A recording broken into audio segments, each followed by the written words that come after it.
안녕하세요. 자, 오늘도 멤버분이 질문이 있어서 응답을 해드려 보도록 하겠습니다. 자, 먼저 댓글 읽어볼게요. 자, 질문 1. 영상을 쭉 보면서 바이오 플러스 인공지능 기술이 가장 핫한 기술이 될 거라고 보셨는데 이게 예를 들어 어떤 기술이 있을지 그림이 잘 안 그려지네요. 예컨대 바이오 연구에 인공지능 기술을 도입하는 것인지 아니면 반대로 인공지능 개발에 바이오 뇌과학 기술을 도입하는 것인지 아니면 둘 다 포함하는 포괄적인 의미인지 궁금하네요 라고 하셨는데 둘 다예요. 둘 다예요. 그러니까 첫 번째 개념으로 얘기해드리면 바이오 연구에 인공지능을 도입한다면 어떻게 하면 되냐면 지금 병원에서 의학을 연구할 때 리서치 코호트라는 방법을 써요. 그게 뭐냐면 자, 봐봐요. 사람을 가지고 생체 실험할 수는 없는 거잖아요. 그 반인륜적인 범죄죠. 그래서 사람을 가지고 생체 실험을 할 수는 없어요. 그래서 어떻게 하냐면 병원에서 환자의 개인정보가 담긴 그 데이터를 분석하는 거예요. 근데 물론 환자의 동의를 얻는 거죠, 당연히. 그래서 뭐 예를 들면 환자가 암에 걸렸어요. 그래서 항암 치료제 A를 먹고 항암 치료 B를 받았어요. 이런 환자의 그 삶의 환자의 그 회복을 쭉 모든 기록을 병원에 있는 동안 모든 기록을 기록합니다. 이게 환자 1 데이터입니다. 이번엔 또 환자 2, 환자 3 이렇게 계속 몇십 년, 한 20년간 이렇게 데이터를 기록해 놓은 기록들이 있어요. 미국의 대학병원들은. 그러면 이게 환자를 가지고 실험한 건 아니죠. 하지만 어찌됐든 환자에게 치료 방법을 동원한 다음에 그거의 결과값이 있어요. 근데 이게 전국적으로 엄청난 데이터가 쌓여 있다면 이게 상당한 실험값으로 쓰일 수 있는 거예요. 그럼 어떻게 하면 되냐? 의사들이 인풋 대비 아웃풋을 관찰해 보는 거예요. 어떤 치료제와 어떤 치료법을 썼을 때 가장 효과적인가. 자, 근데 사람이 그렇게 하면 시간이 되게 오래 걸린단 말이에요. 사람의 두뇌는 한계가 있어요. 근데 컴퓨터는 잠도 자지 않고 사람보다 빨리 데이터를 분석하죠. 그걸 응용한 거예요. 인공지능, 뭐 예를 들면 GPU에 병렬 연산 기능이 있는 GPU를 한 1000대 연결한 그런 인공지능 시스템이 있다면 엄청나게 빨리 이걸 분석하겠죠. 그 개념을 말하는 겁니다. 첫 번째. 두 번째 개념은 자, 인공지능 개발에 바이오 기술을 도입하는 거지. 이것도 마찬가지입니다. 자, 지금 기계를 이용해서 인공지능을 구현하죠. 즉 실리콘을 바탕으로 한 그런 로직을 멀티코어 형태로 구성한 다음에 인간의 뇌 구조처럼 신경망 구조로 이 실리콘에 IP를 배치하면, 그러니까 실리콘의 그 서킷 회로를 배치하면 인간처럼 생각하는 그런 기능을 구현할 수 있겠죠. 그렇게 구현하는 방법이 있는데, 근데 이게 한계가 있어요. 왜냐면 진짜 인간처럼, 완전 인간처럼 생각하려면 결국에 인간의 뇌세포를 소자로 사용해서 그래서 인공지능 그런 메인 프로세서를 만들어야 돼요. 실제로 하고 있습니다. 근데 인간 뇌 갖고는 하지 않고 다른 동물의 뇌세포를 가지고 하고 있는 거죠. 바이오 뇌입니다. 근데 이게 결국에는 제 생각엔 뭐 윤리와 규제가 좀 완화된다면 인간의 뇌세포를 뜯은 어떤 클론 세포나 혹은 줄기세포를 이용해서 뇌를 재구성해서 정말 그 인공지능 사고 실험에나 볼 법한 통 속의 뇌를 만들겠죠. 그래서 그런 인공지능 소자로 사용할 가능성이 있습니다. 하지만 그거는 이제 종교와 윤리와 도덕의 문제이기 때문에 인간 세포를 쓰는 거는 진짜 굉장히 큰 윤리적인 장벽에 부딪힐 것 같고, 동물 세포를 처음엔 응용하겠죠. 하여튼 그래요. 근데 그래서 이들이 추구하는 목표는 인간 대신 일해주는 존재를 만드는 거예요. 그래서 사실 인간은 고대에 노예제가 있었어요. 그래서 귀족들이나 왕족들이 편하게 살았던 이유가 노예를 부려가지고 노예들이 막 농장에서 막 농사 짓고 그렇게 해서 생산된 풍족한 부를 가지고 귀족이나 왕족들이 편하게 살았잖아요. 근데 그게 윤리적으로 문제가 있는 거잖아요. 사람 위에 사람이 있다. 그럴 수 없는 거잖아요. 그래서 현대 사회로 갈수록 이 문제가 굉장히 심각한 이슈로 오면서 이제 노예제가 사라졌죠. 하지만 지구상 어딘가에 미개한 어떤 국가에는 아직도 살아 있을 수 있습니다. 어쨌든 노예제는 뭐 문명 사회에서 사라졌지만 다시 그렇게 하고 싶은 거예요. 근데 사람이 사람을 그렇게 할 수 없으니까 인공지능을 가지고 하는 거예요. 근데 인공지능 컴퓨터로는 어떤 생각이나 데이터 처리 정도밖에 못하지 실제로 사람이 하는 일을 육체적으로 하는 일을 해주려면 인간처럼 생긴 육체가 있어야 돼요. 그래서 지금 만들고 있잖아. 이족보행, 발 2개 달리고 팔 2개 달리고 머리 달린 사람처럼 생긴 휴머노이드라고 하죠. 휴머노이드 바디에다가 인공지능을 결합해서 만들고 있습니다. 자, 그러면 그거 가지고 이제 일단 농사 같은 거 혹은 건축 현장의 노가다 혹은 전투의 보병 뭐 이런 데 막 쓰겠죠. 근데 이게 절대로 좋은 미래가 아니에요. 그러니까 사람들이 지금 뭐 가끔 뉴스에 나오잖아. 인간의 일자리를 위협한다. 실제로 긴장해야 맞아요. 인간이 할 일을 다 대체할 거예요. 자, 그냥 제가 근미래에 일어날 일만 상상해 봐도 가정부 안드로이드처럼 생긴 사람처럼 피부를 입히고 막 머리털도 심겠죠. 그 SF 공상과학 영화에 나오는 게 이게 진짜 그렇게 갈 로드맵이에요. 그거 뭐 생뚱맞은 망상이 아닙니다. 그렇게 가고 있어요. 자, 그래서 가정부가 빨래랑 밥 요리 다 해주겠죠. 자, 근데 인간의 욕심은 끝이 없기 때문에 이제 그러다가 이제 일부 정신 나간 부모들은 자녀, 애 키우는 것까지 안드로이드에게 맡기겠죠.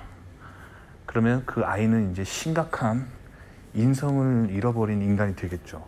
기계에게 키워지다니. 뭐 그렇다는 거예요. 자, 그래서 그리고 전쟁터에서 보병들, 뭐 현대전은 다 공군이 하죠. 전투기로 막 미사일 쏘고.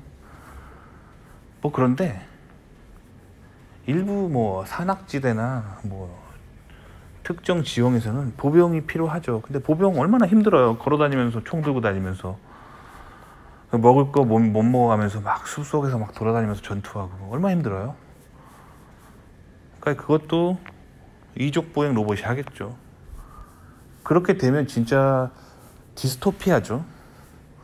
로봇 많이 만들어내는 국가가 군사력을 가지는 시대가 올 거라는 거죠. 또 뭐가 있을까요?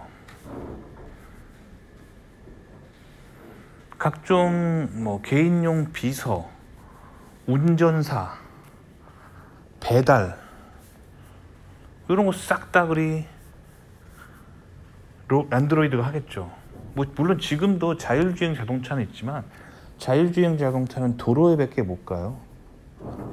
그래서 정말 범용적인 인공지능은요, 사람처럼 생긴 로봇입니다.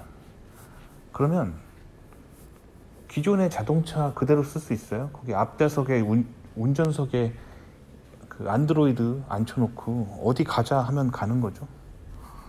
이거 택배 배달하라 하는 거죠. 택시기사, 뭐 음식 배달.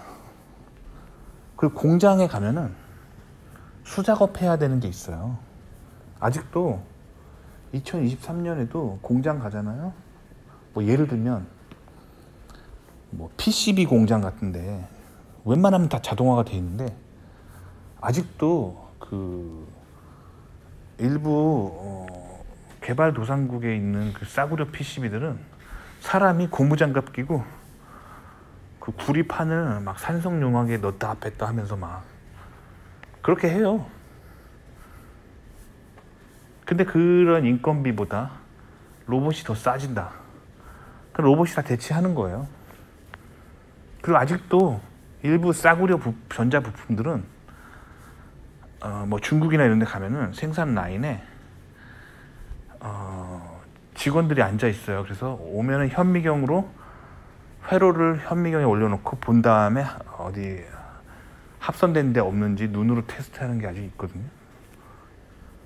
근데 물론 고가 제품은 다 이미 그 광학 장비를 장착한 인공지능이 다 하지만 이제 그런 거 다 사라진다는 거예요. 그리고 아직도 한국 가면은 시골에 가면 경운기 몰고 다니면서 그 촌에서는 아직도 직접 씨 뿌리고 막 경운기로 밥 갈고 하잖아요. 이런 거 다 안드로이드가 할 거라는 거죠. 그러니까 SF 영화를 좀 더 많이 보세요. SF 영화가 그냥 시간 낭비가 아니에요. 망상이 아닙니다.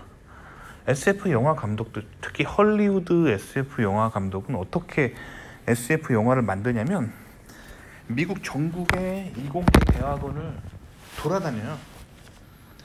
그러면서 미래 기술들, 교수가 뭐 미국은 대학원에서 한 20년, 30년 후에 미래 기술 연구하니까 그 가서 로드맵을 다 보고 적고 와서 그걸 영화화하는 거예요. 그러니까 전혀 그게 생뚱맞은 망상이 아니에요. 실제로 영화에 나오는 소재가 미국 대학원에서 되게 많이 하는 주제예요. 아시겠죠? 그러니까 그림이 안 그려질 때는 헐리우드 SF 영화를 좀 많이 보세요. 그 제가 좀 좋아하는 SF 영화가 있는데 그 스토리가 이래요. 미래의 인간은 노동을 다 안드로이드에게 시키고 인간은 편하게 살고 있어요. 근데 이 안드로이드는 인간의 유전자를 복제해서 만든 거기 때문에 인간이랑 똑같이 생겼어요. 근데 실험실에서 태어났다는 이유만으로 차별을 받아요. 하지만 그들도 인간이라서 막 반란을 일으키고 싶지만 이 태어나고 난 후에 뇌에 컴퓨터 칩을 박혀 있어가지고 그 이상한 생각들을 전기적으로 막 통제해가지고 주인의 명령에만 복종하는 컴퓨터 같은 성향을 가진 인조인간이죠. 그 인조인간들이 인간을 대신해서 모든 농사와 제조 뭐 막 이런 걸 해요. 그런 거죠. 그런 내용이 SF 영화 많이 나오잖아요. 그런 거 좀 많이 보세요. 그게 허무맹랑한 얘기가 아니에요. 대학원에서 실제로 일어나고 있는 일입니다. 근데 이게 사실 미래 사회를 이렇게 가면 디스토피아가 심각하게 펼쳐질 거라는 거죠. 굉장히 디스토피아입니다. 그래서 사실 저도 이게 핫한 기술이라고 말하지만 글쎄 과연 핫할지요. 이런 걸 공부해서 인공지능 안드로이드를 개발할 수 있는 기술을 가지고 있다면 사실 핫한 기술이죠. 그 돈 떼돈 벌겠죠. 그 떼돈 벌는데 이게 인류를 위해 좋은 일일까요?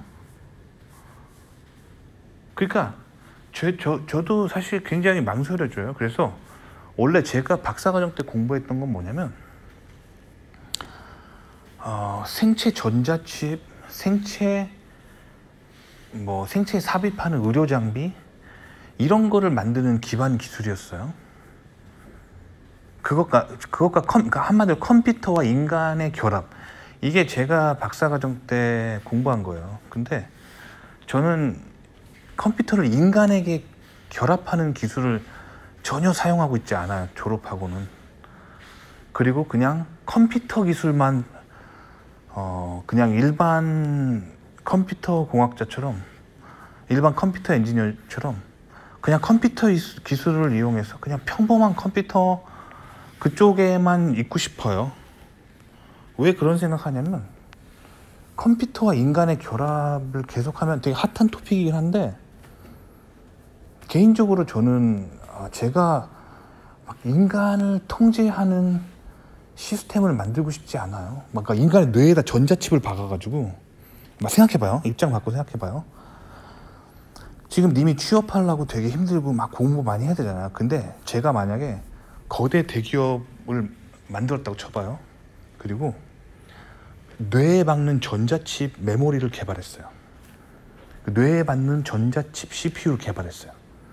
이 칩을 뇌에다 시술하면은 영어 단어, 중국어 단어, 일본어 단어, 사전을 통째로 집어넣을 수 있고,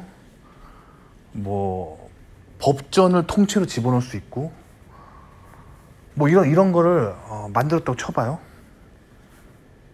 그리고 이 칩 하나에 1억 원이다 하면은 어떻겠어요? 세상이 많이 달라지겠죠. 사람들 1억 내지 않을까요? 그 칩 한번 뇌에 박으면 평생 영어 단어 안 외워도 됩니다. 지구상에 존재하는 모든 영어 단어가 다 들어가요. 중국어 단어, 일본어 단어, 법전,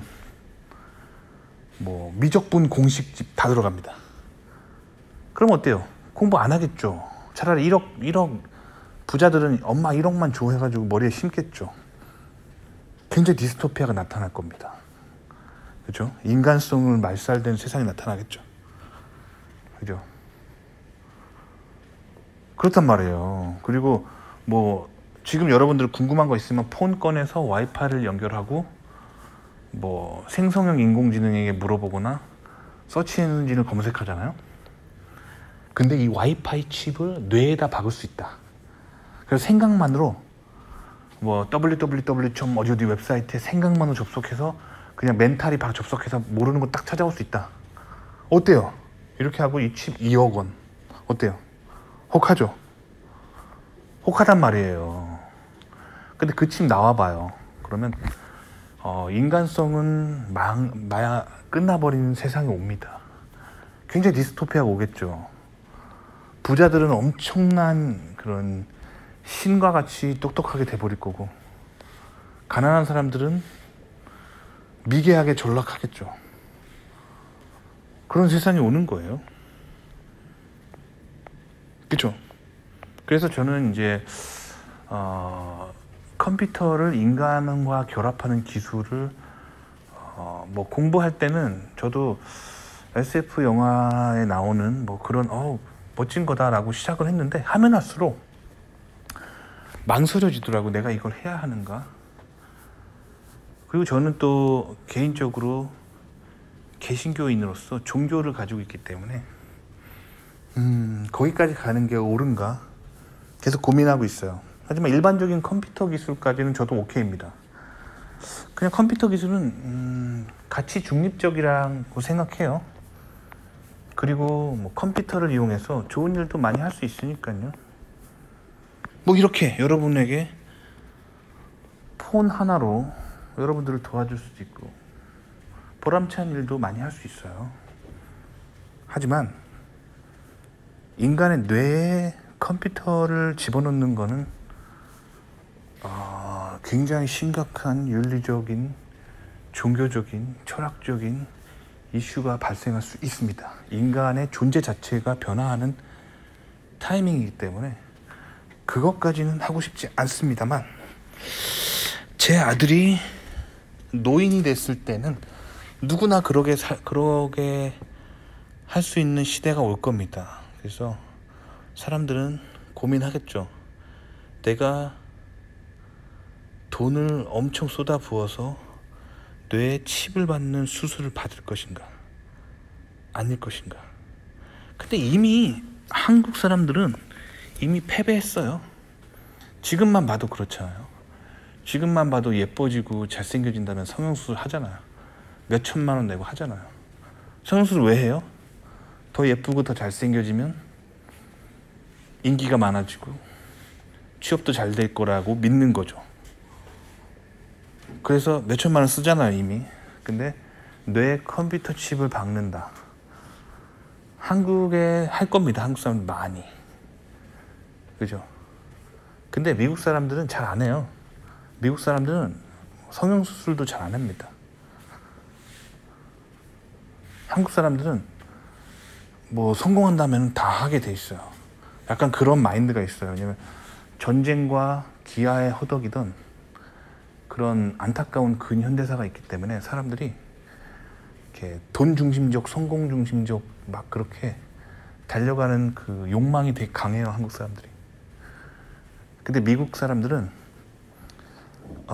이미 좀 나라가 부유하고 그리고 기독교 정신으로 무장된 사람이 많기 때문에 미국에서 오히려 잘 안 합니다. 그러니까 미국은 그래서 기독교 정신을 바탕으로 사는 사람들 되게 건전하게 살아요. 반면에 이 미국 땅에서 이렇게 잘 살고 부유한 땅에서 나는 성경대로 살고 싶지 않아 라고 하면 이제 밑도 끝도 없이 타락하는 게 미국입니다. 그래서 뭐 아시다시피 전 세계에 팔리는 음란물 미국에서 많이 만들죠. 그러니까 미국은 어떻게 보면 되냐면 선하게 사는 사람은 계속 선하게 살고 악하게 사는 사람은 끝없이 악하게 살면서 나락으로 떨어져요. 이 선과 악이 굉장히 뚜렷한 나라입니다. 그래서 미국에 여러분들이 올 때는 선한 방향으로 살도록 노력해야 됩니다. 선하게 사세요. 그래서 제가 여러분한테 요즘 항상 성경 말씀 이야기를 많이 하는 겁니다. 특히 미국처럼 경제가 발달하고 기술이 발달하고 자본주의가 발달한 나라일수록 선하게 사는 것이 무엇인지, 성경 말씀대로 사는 것이 무엇인지가 매우 중요한 그런 곳입니다. 아시겠죠?